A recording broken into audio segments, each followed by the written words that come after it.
ada satu hal yang menarik ketika beliau menjelaskan tentang, kita mungkin sering pernah dengarnya, malfar, apa perbedaan antara jin, syaitan, iblis?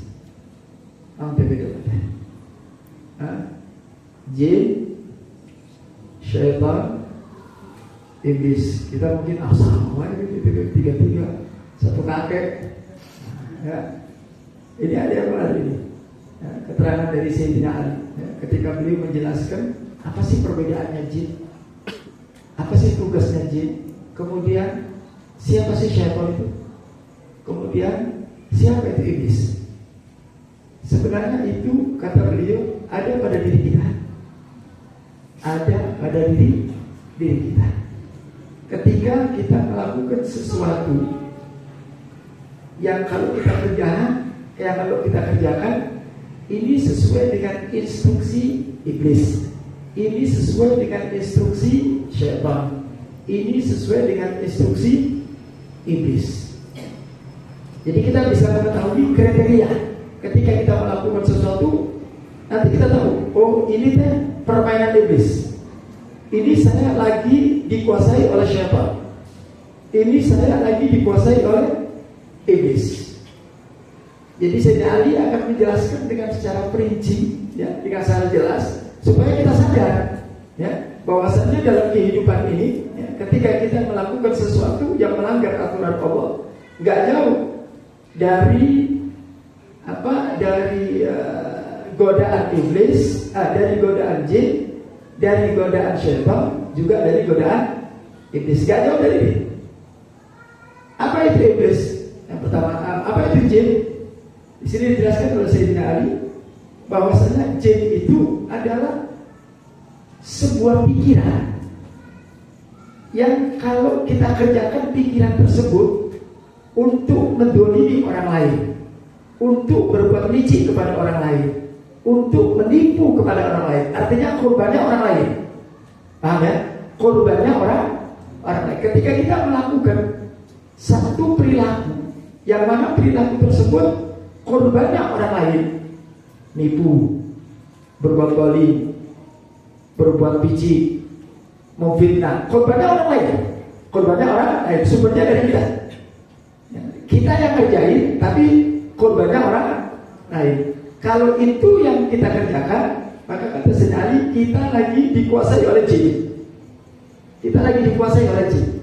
Jadi kita diatur oleh jin tersebut, sehingga kita tidak mampu mengendalikan kita punya diri. Nah, jadi kalau kita melakukan segala sesuatu yang menjadi korbannya orang lain, ini banyak terjadi. Artinya pada saat itu kita sudah dalam perangkapnya jin. Udah. Nah, biasanya kalau sudah kena perangkapnya jin, sulit untuk melepaskan diri. Makanya jangan heran kalau ada orang hobinya menyebar fitnah, hobinya menyebar gosip, menyebar berita-berita hoax, ya. Ruginya saat dia memberikan kerugian kepada orang lain, mendolimi orang lain. Nah, ini dia sedang dikuasai oleh iblis, dia sedang dikuasai oleh jin. Ya. Kalau dia tidak buru-buru sadar, biasanya ini agak lama. Ya. Kalau dia tidak buru-buru sadar bahwa dia sudah dikuasai oleh jin, maka itu akan berkembang biak terus dia lakukan. Lama-lama akan menjadikan sebuah kenikmatan. Kita kalau nggak ngegosip orang nggak afdol. Kita kalau tidak memfitnah orang kayaknya kurang enak. Ini sudah terkuasai oleh jin tersebut. Bagaimana cara mengusir itu semuanya? Supaya kita terlepas daripada kerangka atau terlepas daripada penjara jin, ya ingat kepada Allah Ta'ala, memberikan kesadaran kepada pemikiran kita. Jadi di samping berpikir, kemudian ini tadi kan konsep pikiran. Jadi pikiran kita ini maunya ingin mendolimi orang lain, maunya ingin memfitnah orang lain, maunya ingin membuat satu kerugian dan mendolimi kepada orang lain. Nah, konsepnya untuk supaya kembali kepada Allah Ta'ala ya berpikir. Kemudian kita harus menyadari bahwa apa yang kita lakukan ini merugikan orang lain. Ya, merugikan orang lain. Nah, kalau ini tidak kita lepaskan dengan secepatnya, maka kita akan lama dikuasai oleh jin tersebut, dan akhirnya ada sebuah kenikmatan, ada sebuah kenyamanan. Nah, jadi kalau dia bisa mengadu domba orang lain, orang lain bisa ribut, bisa orang lain bertengkar, dia mempunyai rasa senang. Alhamdulillah. Ini kenikmatan. Kalau sudah dikuasai oleh jin dan dia tidak segera mengeluarkan diri ya dari sifat-sifat ini, maka nanti pada akhirnya dia akan diberikan satu kenikmatan, sehingga terus tiap hari dia cari mangsa. Cari mangsa untuk apa? Untuk adu domba, ya. Untuk apa? Untuk memecah belah orang, untuk memfitnah orang, ya. Sehingga orang lain itu dia tidak ingin melihat orang lain itu senang, orang lain itu bahagia, enggak. Yang dia lakukan bagaimana caranya supaya orang lain itu susah, orang lain terzalimi, orang lain merasa tidak nyaman dalam kehidupannya. Nah ini kata Sayyidina Ali, kalau kita sudah dikuasai oleh jin. Nah, jadi menarik sekali ya. Nah, saya tidak berbicara tentang postur jin, dari mana penciptaannya, enggak. Saya berbicara tentang, di sini Sayyidina Ali berbicara tentang sifat yang ada pada jin itu sendiri adalah merugikan kepada orang lain. Nah, siapa senjatanya? Manusia. Karena tidak mungkin jin itu langsung bersosialisasi dengan manusia, tidak mungkin. Dia pakai apa? Pakai jasanya manusia. Dia pakai badannya manusia. Dia pakai pola pikirnya manusia. Nah, jadi manusia tadi berpikirnya begitu terus. Ya, tiap hari pikirnya bagaimana caranya orang ini ribut, bagaimana caranya orang ini terzalimi, bagaimana caranya orang ini nggak nyaman ya dalam kehidupannya. Nah, itu tugasnya jin. Ya, makanya hati-hati kalau kita ada pikiran-pikiran seperti itu, berarti kita sedang dikuasai. Buru-buru kita sadar. Berzikir kepada Allah, terus kemudian sadar, karena yang dikuasai pikiran kita nih. Ya, pikiran kita dikuasai oleh jin tersebut. Nah, sadari. Makanya ini perlunya tadi ngaji, ya perlunya kita belajar. Ya, ilmu itu juga akan menjadikan satu rem di dalam kehidupan. Nah, kalau kita punya ilmu, kita belajar nih, ya, belajar, ngerti ilmunya. Oh, tugas jin itu selalu untuk menyebar sesuatu yang tidak baik kepada orang lain. Ini ilmu. Begitu kita terseret, begitu kita terbawa, ya, dalam dunia ini, sadar, oh, ini perbuatan jin. Saya sekarang dalam perangkapnya jin. Banyak-banyak baca istighfar, banyak-banyak baca sholawat, banyak-banyak baca Quran. Makanya kita diperintahkan untuk selalu ingat sama Allah Taala agar perang jin itu tidak maksimal, tidak bisa berbuat apapun. Ya, karena zikir itu mampu membuat lari daripada jin. Ya, baik. Ya, jadi tugas jin tersebut kata Sayyidina Ali adalah untuk menyebarkan ya, rasa kedzaliman. Artinya yang dirugikan adalah orang lain, bukan kita. Yang dirugikan adalah orang lain. Kemudian beliau katakan, apa itu syaitan? Syaitan adalah sesuatu yang masuk dalam pikiran kita, sehingga kita akan mudah dan gampang untuk terperosok dalam perbuatan maksiat. Kalau tadi korbannya orang lain, paham ya? Kalau tadi korbannya orang lain, sekarang korbannya kita. Kalau syaitan itu tugasnya apa? Bagaimana caranya dia mindset, dia punya kita punya pikiran, kita punya akal, agar kita selalu melakukan perbuatan dosa. Makanya manusia kalau sudah terjerumus ke dalam perbuatan maksiat, dia dalam jeratan syaitan, ya, dia dalam kuasaan syaitan. Nah, kalau kita dalam kuasaan syaitan, biasanya manusia ini di-mindset oleh syaitan tersebut, apa-apa. Manusia ini kan tempatnya salah dan dosa. Jadi jalan itu dibawa terus. Nah, jadi begitu dia melakukan maksiat, saya kan manusia, saya kan bukan malaikat. Bukan itu pengertiannya. Ya. Manusia, betul, tidak ada manusia yang tidak terjerumus ke dalam perbuatan salah dan dosa. Nggak ada. Siapapun manusia, kecuali Nabi dan Rasul yang memang diberikan titel maksum oleh Allah Subhanahu wa taala. Tapi manusia mahalul khata wa nisyan. Manusia itu tempatnya salah dan lupa, ya, tempatnya salah, tempatnya keliru, tempatnya dosa. Tapi kita jangan punya pikiran, begitu kita berbuat maksiat, saya kan namanya manusia, saya juga manusia. Manusia pasti begini, kan? Kalau nggak begini malaikat, nggak begitu pengertiannya. Ya, nah, jadi jangan punya karena mentang-mentang diberikan seperti kayak misalnya ada orang pemahaman yang salah, bahwasanya orang berpuasa itu tidurnya ibadah, saumu ibadah, tidurnya orang puasa teh ibadah, molor aja dari mulai pagi sampai malam. Begitu tanya kenapa tidur? Ibadah.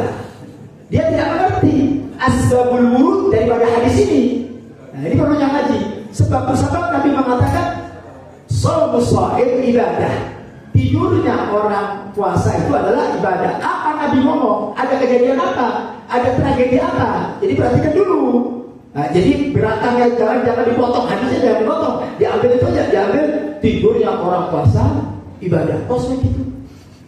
Jadi di mana-mana tadi masjid molor, di rumah molor, pengajian molor. Kenapa? Ibadah. Bukan itu pengertiannya. Dulu zaman Nabi, sahabat itu kalau datang bulan suci Ramadan, waktunya mereka itu 24 jam untuk ibadah kepada Allah. 24 jam itu ibadah. Kenapa? Karena mereka tahu bagaimana kemuliaan Ramadan. Mereka tahu bagaimana keagungan Ramadan. Mereka tahu bagaimana setiap amal ibadah yang dilakukan di bulan Ramadan dilipat gandakan. Nah, kesempatan ini nggak disia-siakan oleh para sahabat. Sahabat ingin menghabiskan waktu, tenaga dan pikirannya untuk apa? Ibadah kepada Allah SWT. Sampai-sampai Nabi melihat para sahabat Nabi itu nggak ada yang tidur, baca Quran, zikir di masjid, baca Quran, zikir. Nabi lihat, Nabi bukan begini caranya. Ya, kamu punya tubuh itu punya hak. Kita punya tubuh punya hak. Kita punya mata punya hak. Tubuh ini punya hak. Apa haknya? Istirahat. Mata ini punya hak. Apa haknya? Tidur. Jadi bukan begini kata Nabi. Jadi bukan dihabiskan. Kamu gak usah khawatir kalau kamu ibadah kemudian capek tidur. Karena tidurnya adalah ibadah. Nah itu lanjutannya. Karena tidurnya kamu adalah ibadah. Setelah Nabi melihat sahabat baca Quran seharian penuh. Nah kita apanya yang dilihat? Kita apanya? Ibadah Quran juga enggak, zikir juga enggak, etika juga enggak. Cuma yang diambil untungnya tidurnya aja. Yang diambil tidurnya enggak. Jadi sahabat Nabi itu capek, letih. Nabi mengatakan, kamu punya badan itu punya hak. Harus istirahat, nggak boleh diforsir, nggak boleh. Perlu istirahat, kamu punya mata itu punya hak. Nggak boleh diforsir dibuka terus, nggak boleh. Ada saatnya tidur. Maka Nabi mengatakan, kamu nggak usah khawatir kalau kamu udah capek tidur. Tidurmu itu dihitung ibadah, tapi setelah ibadah tadi. Jadi jangan ibadahnya dipotong, tidurnya diambil. Paham ya? Nah, kayak seperti itu. Ya, jadi kembali kepada apa yang dikatakan oleh Sayyidina Ali. Nah, jadi syaitan itu begitu. Ya. Di konsep kita punya pikiran untuk selalu melakukan dosa. Begitu terlalu melakukan dosa, ini kan namanya manusia. Nggak begitu. Ya. Allah memaklumi, Allah memaafkan orang yang terjerumus, tapi bukan dengan kesengajaan untuk melakukan kemaksiatan. Saya sengaja untuk melakukan kemaksiatan, saya menantang Allah Ta'ala. Bukan begitu. Ketika dia melakukan perbuatan tersebut dalam keadaan lalai, dalam keadaan lupa, dalam keadaan tidak sadar, atau dalam keadaan lain, bukan niat nawa itu saya mau maksiat, tidak ada. Itu namanya mujahid, nggak boleh. Ya. Artinya manusia terpleset. Orang kalau terpleset itu sengaja apa tidak sengaja? Nabi mengatakan orang yang terpleset dalam maksiat, orang terpleset sengaja apa tidak sengaja? Ada orang sengaja terpleset. Hanya yang namanya terpleset berarti nggak sengaja. Ada orang jalan jatuh, ada orang jalan lebih jatuh. Nggak ada. Tapi karena dia tidak melihat ada lubang sehingga kena lubangnya jatuh. Artinya ketidaksengajaan tersebut itu dijadikan pegangan. Jadi jangan lakukan segala sesuatu dengan sengaja. Habis berikan dosa kecil. Para ulama ahli tasawuf mengatakan jangan pernah membedakan dosa kecil dan dosa besar. Jangan pernah bedakan. Ya, karena dosa kecil kalian bermaksiat kepada Allah. Dosa besar kalian juga bermaksiat kepada Allah. Jadi tetap aja bermaksiat kepada Allah Ta'ala. Ya. Nah, jadi syaitan ini ibadah Allah menguasai kita punya diri, ya, menguasai kita punya pikiran sehingga kita melakukan maksiat itu biasa-biasa saja. ya, melakukan perbuatan salah itu biasa-biasa saja. Jadi nggak ada rasa penyesalan, nggak ada rasa ingin memperbaiki kita punya diri, ya, nggak ada rasa ingin bertobat kepada Allah Taala. Udah lanjut aja, jalan terus, ya, nggak begitu, ya. Nah, jadi orang-orang yang ingin melepaskan diri daripada syaitan, ya, mindset seperti itu, pemikiran seperti itu, dia harus silakan. Ya, dia harus silakan. Orang itu berusaha untuk menjadi orang baik. Berkali-kali dia jatuh, berkali-kali dia bangun. Ya. Habib Umar bin Habib dia mengatakan, 1000 kali kalian jatuh dalam maksiat, 1001 kali kalian bertobat kepada Allah Taala. Artinya jangan pernah berhenti. Jatuh, bangun lagi, jatuh, bangun. Karena begitu. Tapi kalau kita udah jatuh, udah kepala tanggung, lanjutkan lagi. Itu yang diharapkan sama syaitan. Ya, itu yang diharapkan sama syaitan. Keputusasaan kita udah percuma. Tobat kita tidak akan pernah diterima oleh Allah Taala. Saya sudah terlanjur berbuat salah, saya sudah terlanjur berbuat dosa. Ya udah lanjut ke baik. Ini yang membuat tertawa syaitan, membuat senang syaitan. Enggak. Jadi artinya kembali kepada Allah Taala. Makanya Allah kasih jaminan sama kita. Wala tayasu min rahmatillah. Jangan kalian berputus asa dari rahmat Allah Subhanahu wa taala. La taqnatu fi rahmatillah. Jangan berputus asa daripada rahmat Allah Subhanahu wa taala. Artinya sebesar apapun kita punya dosa, selama kita bersungguh-sungguh mau bertobat kepada Allah Subhanahu wa taala, mau kembali kepada Allah Subhanahu wa taala, maka Allah akan menerima segala tobat kita. Ya. Nah, jadi syaitan tadi itu sangkut pautnya dengan kita punya diri. Kalau jin itu sangkut pautnya dengan orang lain. Kan nggak bisa lepas itu. Orang hidup di dunia, kalau tidak menzalimi dirinya, yang menzalimi orang lain. Kalau dia terjerumus ke dalam perbuatan maksiat, itu pilihannya cuma 2. Kalau dia melakukan perbuatan salah, itu pilihannya 2. Ya dia menzalimi orang lain, ya dia menzalimi dia punya diri. Itu nggak lepas daripada itu. Berarti kita masuk dalam perangkat jin dan syaitan. Ya, jin dan syaitan. Kalau tidak berhasil mengganggu orang lain, ya dirinya dirusak. Kalau misalnya mampu dia berhasil dirinya berhasil, mampu dia menahan, ya pikirannya dirusak. Untuk apa? Untuk menyebar dosa kepada orang, berbuat zalim, berbuat jahat, ya, berbuat bohong. Itu kan merugikan orang lain. Ya, itu merugikan orang lain. Nah, itu masuk dalam perangkapnya daripada jin. Baik, kemudian yang ketiga. Apa yang ketiga? Iblis. Ya. Perbedaan jin, syaitan dan iblis. Kalau iblis, kata sekalian, iblis itu adalah satu pikiran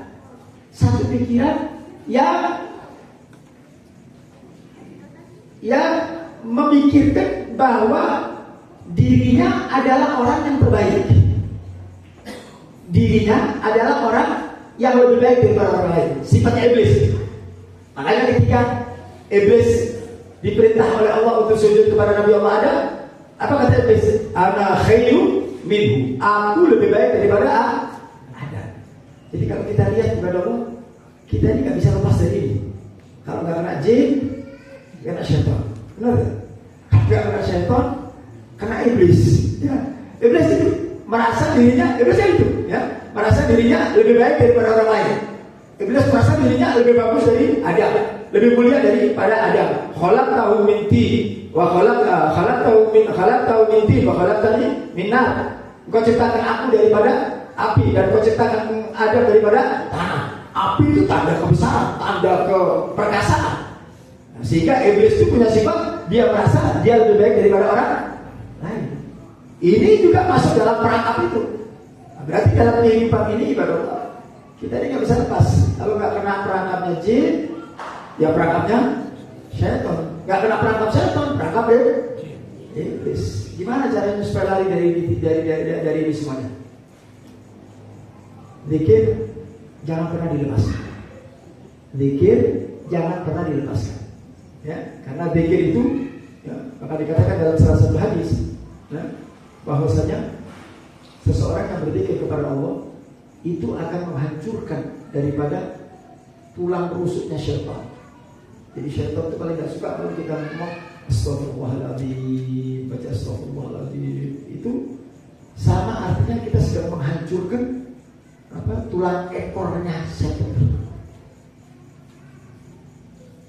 tidak ada cara lain untuk bisa menjauhkan kita daripada godaan jin, syaitan dan iblis kecuali hanya ingat kepada Allah. Ya, ada. Ya.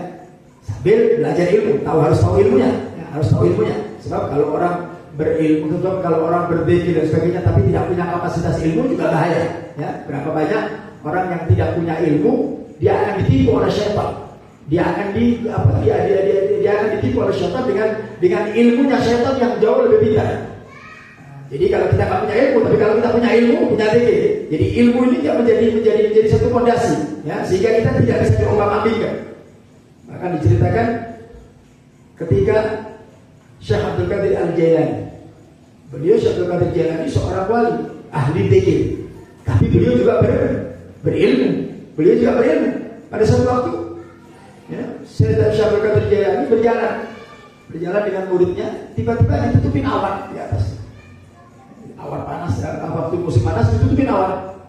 Nah, begitu ditutupin awan, kemudian Syekh Abdul Qadir Jailani mengangkat kepalanya melihat awan tersebut.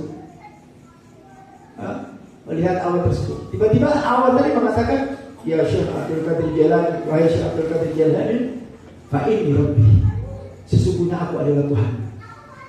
Sesungguhnya aku adalah Tuhan. Jadi awan tersebut mengatakan sesungguhnya aku adalah Tuhan. Mulai hari ini, min hadzal yaum, katanya awan tersebut, dari hari ini aku sudah memaafkan apa-apa yang haram buat orang lain, halal buat kamu. Apa-apa yang haram buat orang lain, buat kamu halal. Mulai hari ini. Itu kalau turunnya ke kita, turunnya ke kita, wah, sudah selesai. Apalagi yang mengatakan aku adalah Allah, aku adalah Allah. Awan di atasnya, aku adalah Allah, mengatakan aku adalah Allah. Ya. Mulai hari ini, wahai Syekh Abdul Qadir Jailani, karena aku adalah seorang wali, seorang kekasihku, aku berikan satu dispensasi, apapun yang haram buat orang lain, halal buat kamu. Artinya judi haram buat orang lain, buat ente halal. Zina haram buat orang lain, buat ente dikasih dispensasi. Tapi karena Syekh Abdul Qadir Jailani bukan saja orang wali, tapi punya ilmu. Apa? Begitu ada suara gitu, langsung beliau mengambil sandalnya, kemudian beliau mengambil sandalnya dan beliau melempar sambil mengatakan, fa innaka rajim, sesungguhnya engkau adalah iblis. Sesungguhnya engkau adalah iblis. Dari mana Syekh Abdul Qadir Jailani tahu? Apa kata Syekh Abdul Qadir Jailani? Karena tidak mungkin Allah Ta'ala menghalalkan sesuatu yang sudah diharamkan, dan tidak mungkin Allah Ta'ala mengharamkan sesuatu yang sudah diharamkan. Tidak mungkin. Jadi tidak ada manusia yang kebal hukum, tidak ada. Siapapun orangnya kalau berbuat salah ya salah, berbuat dosa ya dosa.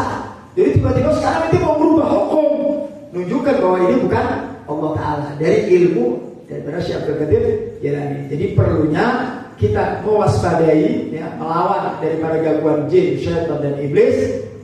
Zikir jangan ditinggalkan, istiqomahkan dalam berzikir. Kemudian jangan lupa ilmu, karena ilmu itu akan bisa menyelamatkan diri kita. Semua ini hidup dasarnya harus dengan ilmu. Makanya kita perlu ngaji, perlu belajar. Tadi supaya kita tahu, ya, ketika kita melakukan atau mengerjakan puasa, supaya tahu mana yang boleh, mana yang nggak boleh, ya, mana yang membatalkan puasa. Ngaji, jangan sampai kita puasa, tapi nggak tahu hukumnya, ya, nggak tahu hukumnya, nggak tahu mana yang membatalkan daripada puasa tersebut. Itu akan menjadikan puasa kita ditolak oleh Allah SWT. Jadi belajar berpikir, tetap belajar dengan ilmu agar apa yang kita lakukan sesuai dengan tuntunan syariat. Baik.